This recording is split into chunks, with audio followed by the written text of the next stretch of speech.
This is the Influencer Entrepreneurs Podcast with Jenny Melrose, teaching influencers and bloggers how to become successful entrepreneurs.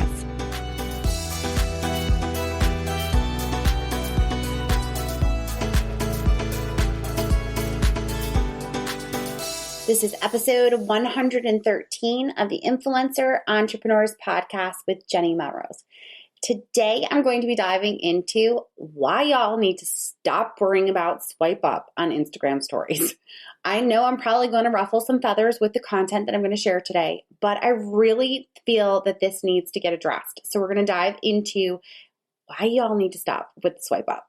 Before we get into that, I want to make sure that you are aware, I am recording this, I am exactly 6 weeks away from Influencer Entrepreneurs Academy. I am so excited to finally get to have all of you in the same room to make the podcast more or less come alive with some of the people that I've interviewed on the podcast that have either come into my membership site. We have some of the best speakers in the country coming to give content and education on specific aspects of your business that you most likely are looking for help on. So it is April 2nd through the 4th, the 2019 in Charlotte, and I still have a couple spots still left. We are getting close to tickets being sold out, and I'm hoping that by the time this recording comes out, that we still have some tickets left. So definitely, if you have not already bought your ticket, make sure that you do, because we are close to selling out. Again, we would love to have you there. It is going to be an experience honestly like no other. And the best way that I describe it to people is that you have to remember, I am an introvert. And I know a lot of people hear me say that and they think I'm full of crap.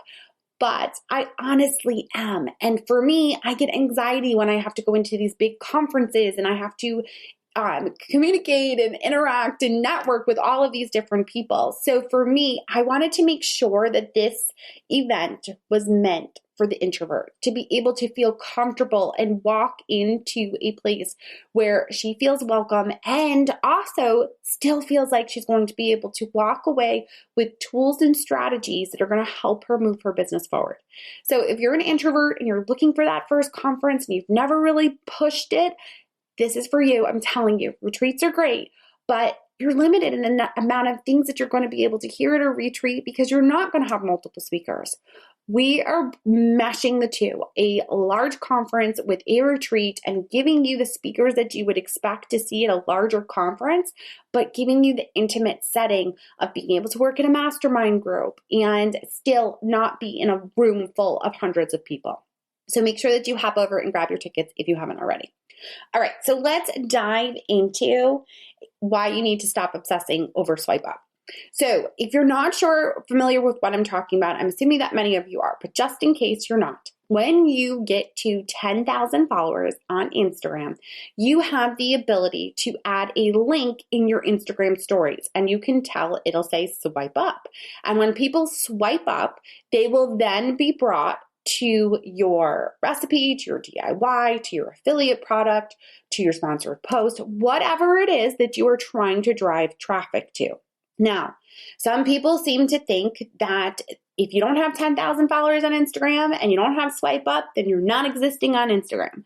And I am so tired of watching popular influencers that may not have 10,000 followers think that they need to obsess over this. I watch some of them bleeding, it seems almost, to continue to get people to follow them because they need the swipe up. They will beg, borrow, and plead to have other people sharing their content. And it looks like you're begging for those followers just to get you to 10,000. Now, here's what I need you to understand. 10,000 followers, we've talked about this in the past on different podcast episodes when we've been talking about Instagram. If you have 10,000 followers, I hope that those 10,000 followers are engaged and are your target audience. Because if you're not, that number means nothing because they're not going to take the action that you're giving them to swipe up. And even if they do take that action, it most likely is a non-committal action of just simply swiping up. Think about your actions on a daily basis when you go into Instagram. You're reading online at Target, you've got a couple people ahead of you, so you're just going to waste some time. What are you going to go into? Probably Instagram or Facebook, right? And you're going to swipe up to scroll. That's just to scroll. It's non-committal. It's almost habit for many of us to make that swipe up feature, to be doing that on our phones. So when you tell someone in Instagram stories to swipe up, it's a non-committal action.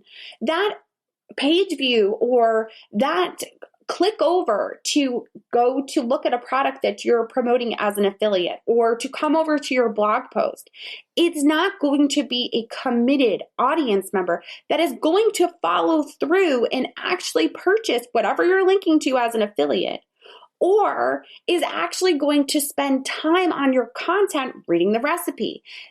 Remember, they're in the line at Target. They've just swiped up because you told them to swipe up. Sure, they did it, but again, they're not committed to that content. When you stop worrying about swipe up and start taking action, giving them a call to action where they need to be committed in order to do it. They can't just simply habitually swipe up. That's when they're going to be interested in your content. And when they come over, they're going to interact, they're going to engage, they're going to look at the recipe, they're going to look at the products that you have. They're going to add more than one product probably from the affiliates that you offered. So you have to start thinking about that. Even if, and I've talked about this, I feel like in other podcast episodes, just last week, we started talking about the whole idea of using Instagram stories to create a product. So if you're using the Instagram stories to create a product, you can use your Instagram stories also to sell that product. And you, again, do not need to have 10,000 followers in order to do that. So I know many people are thinking in their head, well, how are they getting there then, Jen? What are they doing to get over there to this blog post that I wrote that's about this amazing recipe that I want them to go see? Well, instead of telling them to swipe up, you're going to write on that post or on that talking head video of you telling them about how awesome this recipe is to DM you for the recipe. Because when you start teaching them how to actively committed to your content to engage with you, they are going to start to do it. They're not going to do it the first time. And they're probably going to think that you're a little crazy. Why would you DM them? You have to swipe up. But I'm telling you, clients that have over 20,000 followers on Instagram, over 30,000 followers on Instagram are doing this. And what's happening is they're selling products directly from their Instagram stories. I sell a $400 course. Many of you are aware of it. Pitch Perfect Pro is $400. If you were a student of Pitch Perfect Pro, you are familiar. And if you're not, that's the price of Pitch Perfect Pro. I sell Pitch Perfect Pro directly from my stories at $400. Some of you have membership sites that might be $25 a month or $15 a month, or you have a video training that's $5.99. That is the same thing as sending people to an affiliate product or to your own product. It doesn't make a difference what it is. You can sell it directly from your stories. That's why many of you are trying to get the swipe up feature. Some of you, which boggles my mind sometimes, are just trying to get swipe up to get that traffic so that you can get the traffic over to your blog to grow your page views to passively have ads. You are busting your rear for 10,000 followers so that they can have a one page view from that one person? No. You guys, you can do so much more with Instagram stories if you actually have them actively and committed to the content that you are creating. And it needs to be, if it's an affiliate product, make sure that you are disclosing, first of all. So if you're talking about a new paintbrush that you're using to paint your walls, or if you're a beauty blogger and you're talking about a makeup brush, you need to have on every single story that you're sending to an affiliate link, whether you're telling to DM you or if you're telling them to swipe up, you need to be saying hashtag ad. you're making money off of it. So it should be disclosed. And the way in which you disclose is #ad. They need to know that. So if you are trying to send them to an affiliate product, make sure that you are doing that. But still, instead of using swipe up, tell them to DM you for that recipe or DM you for that link to that makeup brush. Because here's what you're going to find. The people that actually take the time to type in, "I'd love that brush. What's the name of that brush? Can I have the link to that brush?" Those people that are asking for it, they're committed.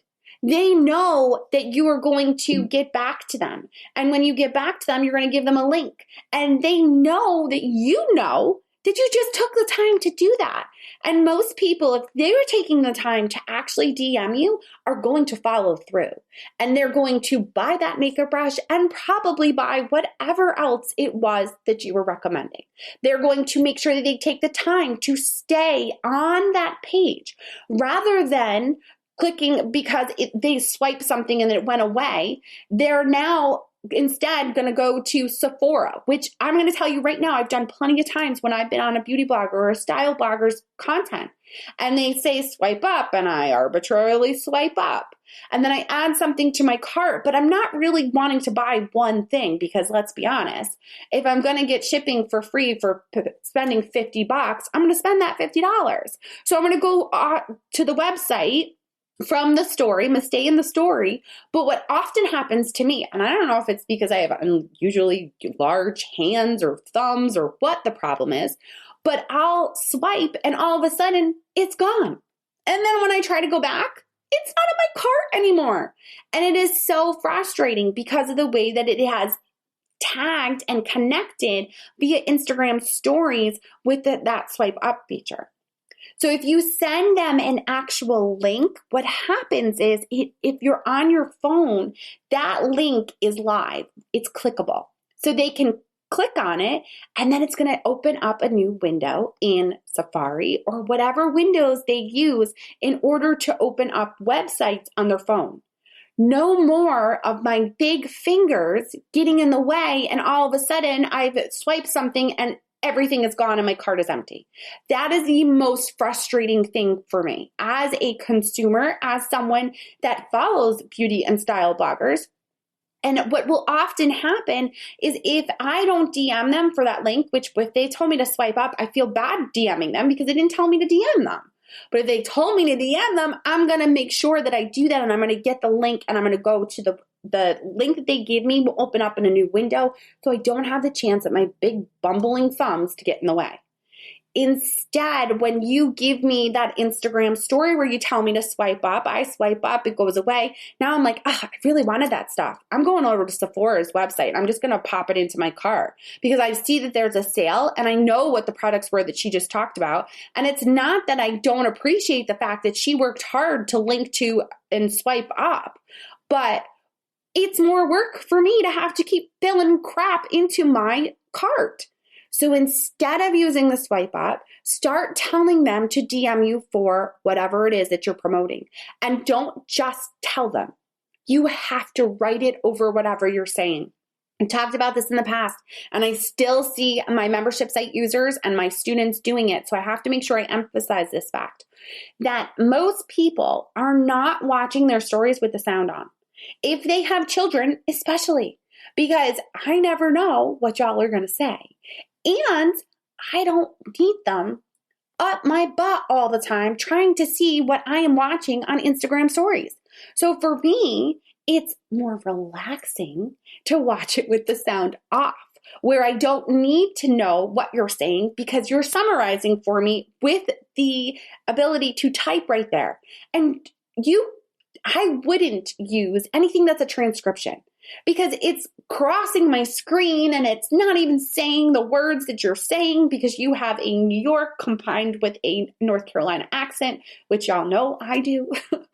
So because of that, it's not even saying what you're saying when you use those stupid transcription things. Take the extra. I know it's extra. I know you guys are putting in a lot of effort in other places, right? I know that there's a lot that goes into your business, but I'm telling you that this time spent just summarizing. You don't need to tell me word for word what it was that you said. I don't need to see your ums or your ohs or your ha ha ha. I need to see what it is that was the point. So in 15 seconds, if you talk really fast, like I'll know I do, I'm not going to give you every single word that I said in 15 seconds. Instead, I'm going to summarize the main point, the main idea. For those of you that are teachers, you know exactly what I'm talking about. For those of you with third graders, you know what I'm talking about too. They're always talking about the main idea of a story or of a paragraph. So whatever it is that you're saying, just give me the gist of what it is summarized in text on that 15-second video. And if you're doing 15-second videos where there's 4 frames because you're holding on to the story and just continuing to go, which I love that Instagram updated that feature, do every single frame. I don't care that it takes you an extra 30 seconds to put it to your stories. That extra 30 seconds can be extra money in your pocket, extra views, extra people that are going to be engaged with you and appreciate the fact that you took that time. Those are going to be people that because you put on writing, DM me for the link or DM me for this product, they're actually going to take that action and DM you. I feel like I am a broken record when it comes to this. And I know that some people have heard, especially my membership site users, have heard me talking about this a lot lately. But I still see people not using it to the best of their ability. And if we want to be influencers that can work with brands and influencers that can make money from page views and influencers that can create their own products, then we need to get ahead of the game and listen to and see what is working. I'm telling you guys, I'm watching clients, like I said, that have 20, 30, 40,000 followers, and they are taking the time to DM these people. Then they get 100 DMs off of one little 15-second video. That then they are then flying through all of those DMs and leaving the link because they know that that is going to be an engaged audience that are going to buy their products and buy that affiliate product that they are recommending to them.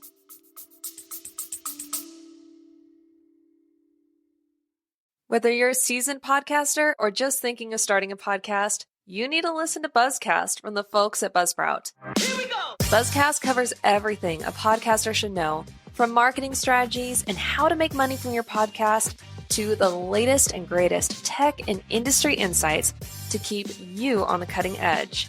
Follow Buzzcast by clicking the link in the description or go to buzzcast.buzzsprout.com and keep podcasting.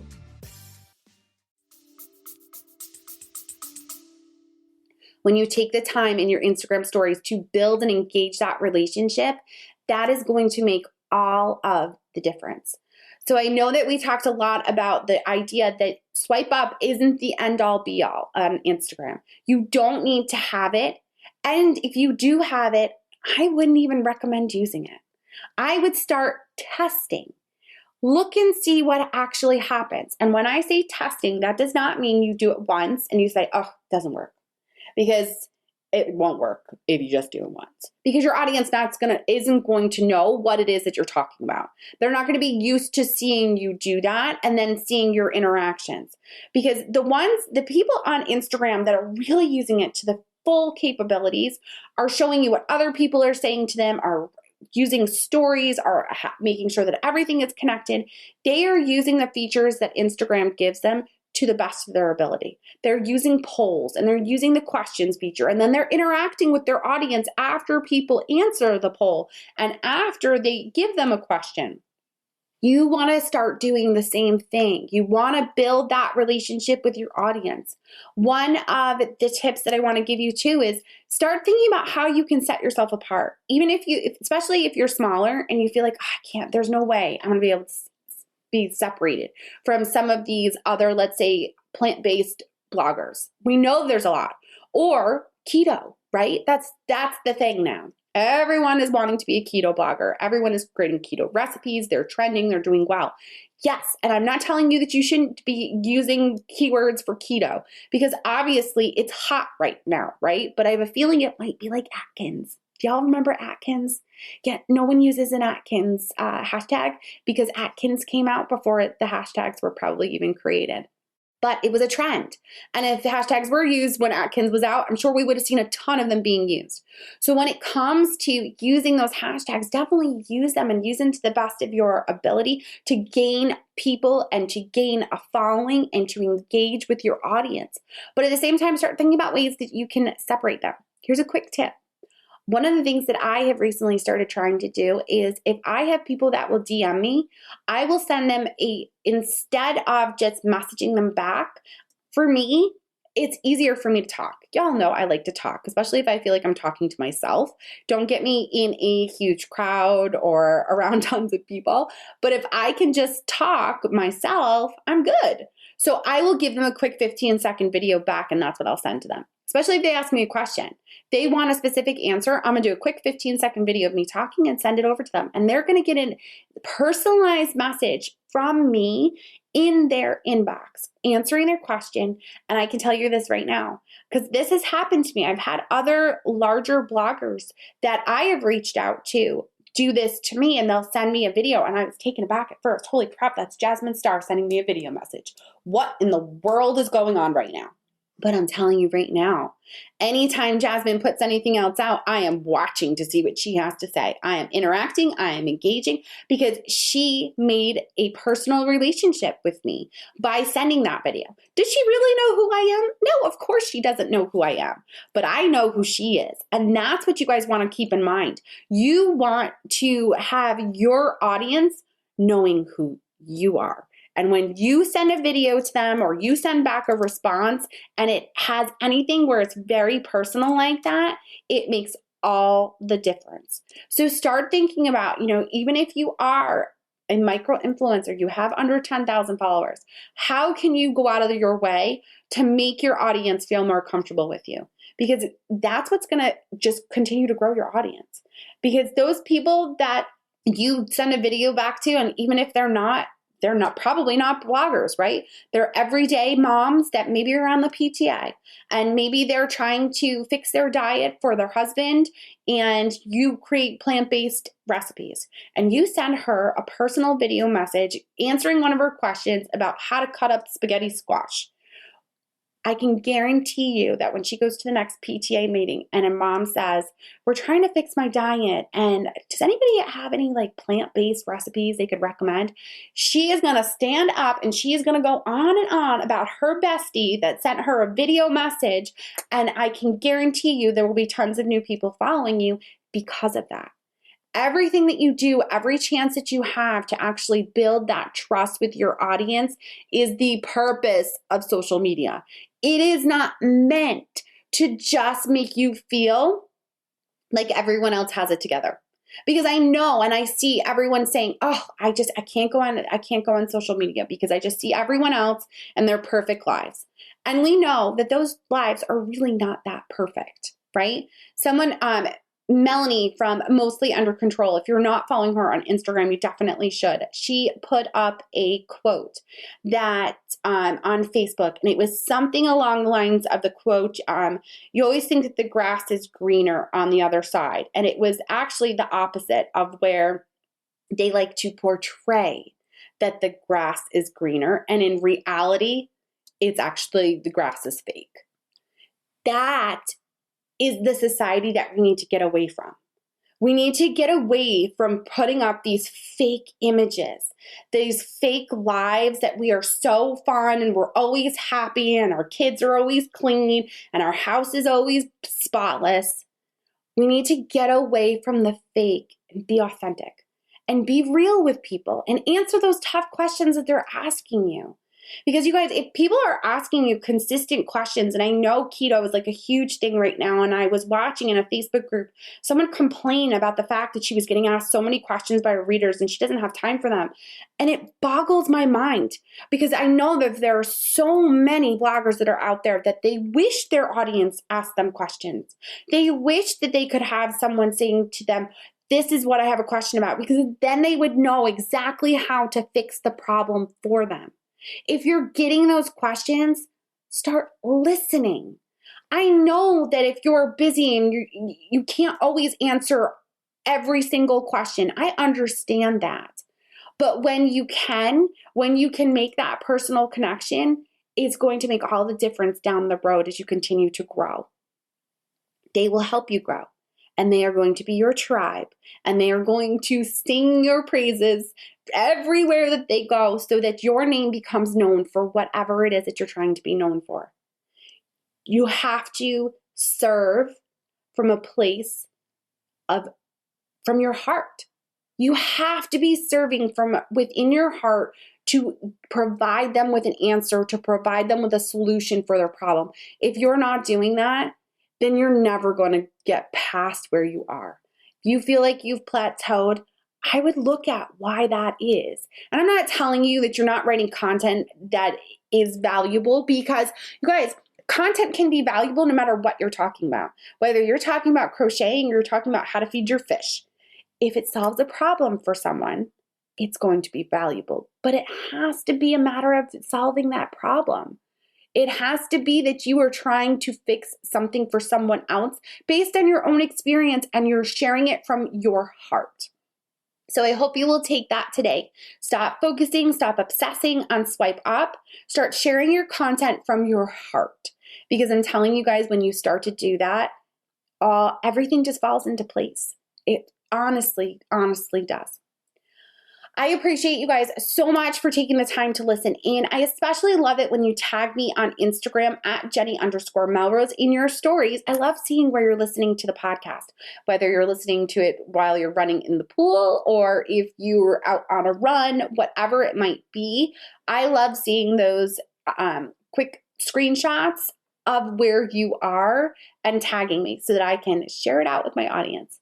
I also appreciate it when you leave me a review on iTunes. You guys, I know that you're probably used to listening to podcasts, and you hear podcasters say that all time, and you're wondering, why in the world does it matter if I leave you a review?